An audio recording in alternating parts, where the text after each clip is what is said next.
Assalamualaikum warahmatullahi wabarakatuh. Perkenalkan, kami dari kelompok 8 yang beranggotakan Leandra Jojo Sapentarigan, Gracia Aprilia Nugroho, dan saya sendiri Fania Putri Pradia.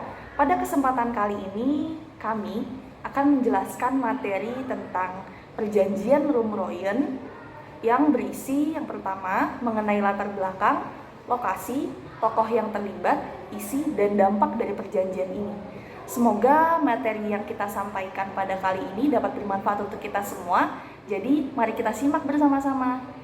latar belakang terjadinya perjanjian Rumroyen.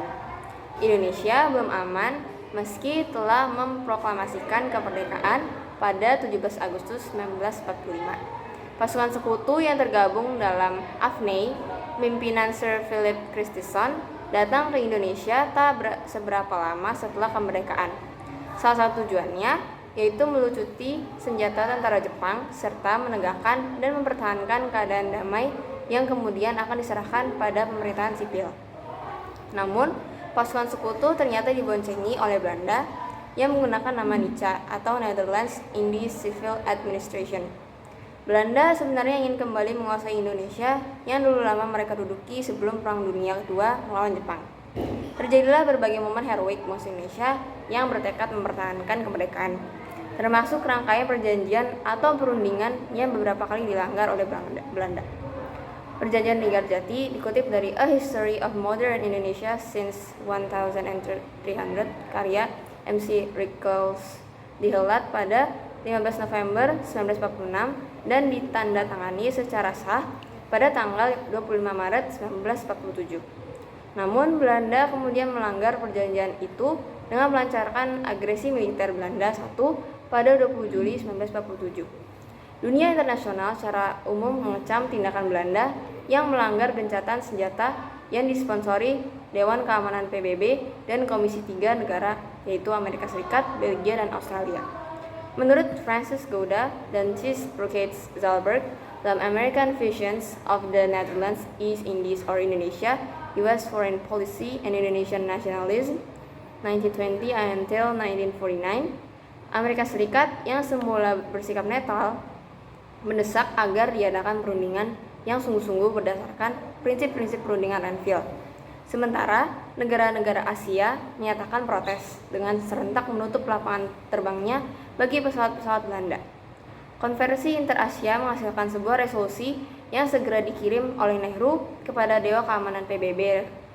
Resolusi yang dirumuskan pada 28 Januari 1949 itu menyerukan agar kedua belah pihak yang bertikai, yaitu Belanda dan Indonesia, segera melakukan gencatan senjata. Selain itu, tawanan politik Indonesia agar segera dibebaskan dan dikembalikan ke Yogyakarta. Juga mendesak agar diadakan perundingan di bawah pengawasan United Nations Commission for Indonesia atau UNCI atau Komisi PBB untuk Indonesia. Perundingan Rumroyen kemudian kembali dilanjutkan pada 1 Mei karena tekanan dari Amerika Serikat yang menjanjikan bantuan ekonomi setelah Belanda menyerahkan kedaulatan. Jika Belanda belum menyerahkan kedaulatan Indonesia, Amerika Serikat tidak akan memberikan bantuan apapun kepada Belanda. kapan dan di mana terjadinya perjanjian Rumroyen? Perjanjian Rumroyen itu sendiri dimulai pada tanggal 14 April 1949 dan ditandatangani pada tanggal 7 Mei 1949 di Hotel des Indes, Jakarta. Tokoh-tokoh yang berperan dalam Rumroyen ini diwakili oleh dua negara, yakni Belanda dan Indonesia. Dari pihak Indonesia diwakili oleh Muhammad Rom dan beberapa anggotanya, yaitu Ali Sastromijoyo, Dr. Lemena, Insinyur Juanda, Profesor Supomo, dan Latu Harhari. Sementara dari pihak Belanda diwakili oleh Dr. J. Herman van Rooyen serta anggotanya, yakni Blom, Jacob, Dr. Van, Dr. Gede, Dr. P.J. Coates, Van Hoogstraten, dan Dr. Glabem. Selain itu, perjanjian Rumroyen juga ditengahi oleh mediator yang berasal dari United Nations Commission for Indonesia atau UNCI. Mediator ini dipimpin oleh Merle Cochrane dari Amerika Serikat atau AS. Siapa sih Muhammad Rom dan Dr. J. Herman van Rooyen ini? Muhammad Rom adalah seorang diplomat yang lahir di Parakan, Temanggung, Jawa Tengah pada tanggal 16 Mei 1908. Beliau menempuh pendidikannya di Fox School pada tahun 1915 selama 2 tahun. Kemudian ia melanjutkan pendidikannya di Holland English School atau HIS sampai tahun 1924. Di tahun yang sama, Rum mendapatkan beasiswa untuk belajar di Stovia pada tahun 1939. Rum berhasil meraih gelar Master Hukum. Semasa hidupnya, Rum berperan banyak dalam dunia politik. Yang kedua ada Dr. J. Herman van Rooyen. Pemuda ini lahir di Konstantinopel pada 10 April 1905. Karir diplomatiknya dimulai pada tahun 1930-an, di mana ia bergabung dengan Kementerian di Luar Negeri Belanda, atasnya di Washington, dan juga memegang posisi di kedutaan besar di Tokyo. Selain menjadi perwakilan Belanda dalam perjanjian Roem-Royen, beliau juga ikut menyelesaikan masalah Papua bagian barat. Kemudian ada isi perjanjian dari Roem-Royen.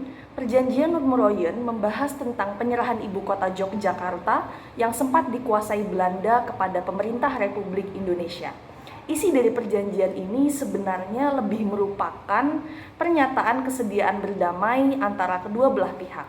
Dalam perjanjian itu, pihak delegasi Republik Indonesia menyatakan ketersediaannya untuk yang pertama, mengeluarkan perintah kepada pengikut Republik yang bersenjata untuk menghentikan perang gerilya. Kemudian yang kedua, bekerja sama mengembalikan perdamaian dan menjaga ketertiban dan keamanan.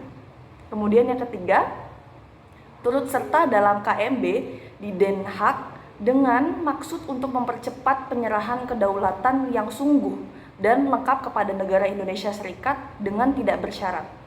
Sedangkan pihak delegasi pemerintah Belanda saat itu menyatakan kesediaannya untuk yang pertama menyetujui kembalinya pemerintahan Indonesia ke Yogyakarta. Kemudian yang kedua, menjamin penghentian gerakan-gerakan militer dan membebaskan semua tahanan politik. Yang ketiga, tidak akan mendirikan atau mengakui negara-negara yang ada di daerah yang dikuasai oleh Republik Indonesia sebelum 19 Desember 1949. Dan tidak akan meluaskan negara atau daerah dengan merugikan Republik. Yang keempat, menyetujui adanya Republik Indonesia sebagai bagian dari negara Indonesia Serikat. Kemudian yang kelima, berusaha dengan sesungguh-sungguhnya supaya KMB segera diadakan setelah pemerintah Republik kembali ke Yogyakarta. Pada tanggal 22 Juni, sebuah pertemuan lain diadakan dan menghasilkan keputusan. Yang pertama, kedaulatan akan diserahkan kepada Indonesia secara utuh dan tanpa syarat sesuai perjanjian Renville pada 8 Desember 1947. Kemudian yang kedua, Belanda dan Indonesia akan mendirikan sebuah persekutuan dengan dasar sukarela dan persamaan hak. Yang ketiga, Hindia Belanda akan menyerahkan semua hak, kekuasaan, dan kewajiban kepada Indonesia. Delegasi Republik Indonesia juga mengajukan syarat dalam perundingan tersebut. Pemerintah Republik Indonesia menuntut ditariknya tentara Belanda dari Yogyakarta. Belanda menyetujuinya dan pengosongan wilayah Yogyakarta dilakukan mulai tanggal 2 Juni 1949 di bawah penguasaan UNCI. Kemudian yang terakhir ada dampak perjanjian Roem-Royen. Yang pertama, pemerintahan Republik Indonesia dikembalikan ke Yogyakarta pada tanggal 24 Juni 1949. Kemudian yang kedua, ditariknya kembali pasukan Belanda dari Yogyakarta pada tanggal 29 Juni 1949.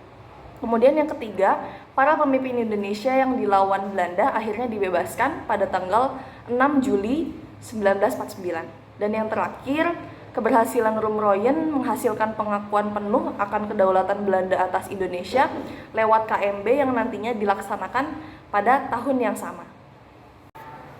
Itu dia presentasi kami mengenai perjanjian Roem-Royen.